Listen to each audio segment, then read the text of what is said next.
Assalamualaikum warahmatullahi wabarakatuh. Halo teman-teman, perkenalkan nama saya Tiara Matumawala dengan NIM 2282130020. Saya berasal dari kelas Akuntansi Syariah 3A. Nah, dalam video kali ini saya akan membahas mengenai sistem akuntansi syariah dalam asuransi syariah di Indonesia. Asuransi atau juga dikenal dengan takmin yang berasal dari bahasa Arab yaitu pertanggungan. Nah, mentakminkan sesuatu artinya memberikan sejumlah uang atau membayar sebuah kewajiban tertentu atau dengan kata lain menanggung sesuatu sesuai dengan kaidah awal akan. Nah, asuransi ini merupakan sebuah tanggungan untuk menjamin resiko yang akan datang. Dibentuknya lembaga asuransi Fiducia Syariah ini bertujuan untuk membantu para anggota memberikan jaminan akan resiko yang terjadi di masa mendatang. Dengan adanya asuransi syariah ini dapat bermanfaat bagi para masyarakat yang ikut serta dalam produk-produk asuransi syariah. Perlu diketahui bahwasannya prinsip asuransi syariah ialah saling menguntungkan bagi para anggota asuransi syariah. Di Indonesia, definisi asuransi syariah yang dikemukakan oleh DSN atau Dewan Syariah Nasional adalah suatu lembaga yang kegiatannya saling membantu sejumlah pihak yang ikut serta dalam produk asuransi syariah, baik dalam bentuk bisnis ataupun sumbangan melalui kesepakatan syariah. Nah, dari definisi DSN ini dapat disimpulkan bahwasannya asuransi syariah mengandung unsur tolong-menolong dan melindungi. Sedangkan istilah asuransi syariah lainnya adalah suatu manajemen risiko yang sesuai dengan kaidah syariat Islam yang dalam kegiatannya melibatkan para anggota asuransi. Selanjutnya saya akan membahas mengenai regulasi hukum asuransi syariah di Indonesia. Di Indonesia, aktivitas asuransi berbasis syariah ini telah mendapat pengakuan serta tempat yang layak baik dari segi sosiologis, yuridis, maupun filosofis. Nah, secara sosiologis, artinya hukum tetap berlaku meskipun masyarakat tidak setuju. Hal ini disebut dengan teori kekuasaan atau hukum berlaku dan diterima oleh masyarakat. Hal ini disebut teori pengakuan. Selain itu juga, asuransi dapat berlaku secara filosofis. Nah, apabila telah mencapai kaidah yang dicita-citakan. Nah, dari segi yuridis, pedoman operasional asuransi berbasis syariah mengacu pada penetapan Dewan Syariah Nasional Majelis Ulama Indonesia nomor 21 tahun 2001. Isi dari fatwa tersebut ialah asuransi syariah adalah sebuah lembaga yang dalam kegiatannya yaitu untuk saling membantu antar sesama anggota ataupun lembaga asuransi itu sendiri berdasarkan kesepakatan awal. Akad yang sesuai dengan syariah yaitu yang tidak memiliki unsur penipuan, ketidakjelasan, perjudian, riba, dan hal lainnya yang diharamkan oleh syariat Islam. Nah, penetapan peraturan yang diakui atau yang memiliki kekuatan hukum nasional Indonesia yakni Undang-Undang Dasar Negara Republik Indonesia tahun 1945, PP Pengganti UU, PP, Pres, dan Perda. Sehingga dalam hal ini penetapan yang dikeluarkan oleh DSN mengenai pedoman asuransi syariah belum mempunyai kekuatan hukum di Indonesia. Mengenai konsep asuransi syariah di Indonesia, asuransi yaitu lembaga yang menggunakan sistem agregat atau di mana seluruh anggotanya memberikan dana atau donasi untuk digunakan dalam pembayaran klaim resiko tertentu. Nah, hal ini berdasarkan PSAK 108 atau pernyataan standar akuntansi keuangan. Donasi tersebut itu memiliki syarat dan merupakan hak milik anggota bersama, bukan pendapatan perusahaan. Dengan kata lain, maksud dari PSAK 108 yaitu anggota asuransi menyetor uang sesuai akad untuk dipakai ketika terjadi resiko atau bahaya pada anggota. Nah, dalam hal ini, lembaga asuransi berdiri atas dasar kerjasama tolong-menolong. Sedangkan asuransi pada masa kontemporer ini adalah peserta menyetorkan sejumlah uang dengan dua cara, yaitu sebagai tabungan dan dana kebijakan. Tabungan yaitu amanat dari peserta dan profit sharing dari net investment income. Akuntansi transaksi asuransi syariah berdasarkan dengan PSAK 108.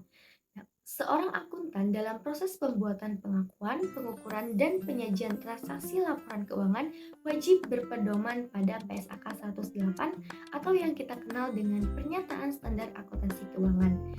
Yang di dalam pernyataan tersebut itu berisikan ketentuan yang berkenaan dengan transaksi kontribusi peserta, surplus, dan cadangan dana kebajikan. Dalam pernyataan standar akuntansi keuangan 108 tersebut juga berisikan ketentuan dalam penyusunan laporan keuangan, diantaranya yaitu pertama, pembuatan dan penyikapan transaksi yang terjadi dalam asuransi syariah. Yang kedua, transaksi tersebut berkenaan dengan keikutsertaan anggota kelebihan atau penjaminan defisit pengisian sisa dana kebajikan. Yang ketiga, kesepakatan atau kontrak dalam asuransi syariah, yaitu kesepakatan dana kebajikan untuk tolong-menolong antar sesama anggota dan kesepakatan tijaroh atau kesepakatan untuk bisnis antara investor dan pihak asuransi selaku pengelola. Yang keempat, pemenuhan turunan atau klaim merupakan dana yang bersumber dari kepemilikan penuh pihak anggota. Yang kelima, partisipasi dana dari para pihak dicatat sebagai income dana pendapatan kebajikan. Yang keenam, sisa dana kebajikan, surplus, defisit dicatat sebagai perubahan sisa dana kebajikan. Dan yang ketujuh itu perlakuan untuk hasil investasi mengacu pada PSAK. Dalam perlakuan akuntansi syariah dalam asuransi syariah itu terdapat 5 tahapan. Yang pertama itu pengakuan awal, yang kedua itu pengukuran, yang ketiga penyisian teknis, yang keempat penyajian, dan yang kelima yaitu pengungkapan. Untuk tahapan pertama yaitu pengakuan awal. Partisipasi para pihak diakui sebagai pendapatan dana kebajikan berdasarkan jangka waktunya, yaitu ada dua. Yang pertama, pada kesepakatan berjangka pendek, partisipasi para pihak itu diakui sebagai pendapatan dana kebajikan di awal kesepakatan. Yang kedua, pada kesepakatan berjangka panjang. Nah, partisipasi para pihak itu diakui sebagai pendapatan dana kebajikan di akhir kesempatan atau diakui ketika batas pembayaran telah jatuh tempo. Untuk tahapan kedua yaitu pengukuran. Penetapan dan pengukuran jumlah surplus underwriting kelebihan penjaminan yaitu ada 3. Yang pertama, seluruh kelebihan penjaminan dijadikan tambahan saldo dana baru. Yang kedua, sebagian kelebihan penjaminan dijadikan tambahan saldo dana baru dan sebagiannya lagi disalurkan ke masing-masing. Dan yang ketiga, sebagian kelebihan penjaminan dijadikan tambahan saldo baru dan sebagiannya lagi disalurkan kepada masing-masing anggota beserta perusahaan pengelola. Tahap ketiga yaitu penyisian teknis. Yang pertama itu pemenuhan turunan yang terjadi di masa mendatang pada kesepakatan yang berjangka pendek diambil dari jumlah penyisihan yang belum menjadi hak pada masa sebelumnya. Yang kedua, pemenuhan turunan yang terjadi di masa mendatang pada kesepakatan jangka panjang diambil dari kesepakatan polis sebelumnya. Yang ketiga, pemenuhan turunan yang terjadi di masa berjalan atau periode berjalan baik pada kesepakatan berjangka pendek atau panjang itu diambil dari jumlah penyisihan periode berjalan.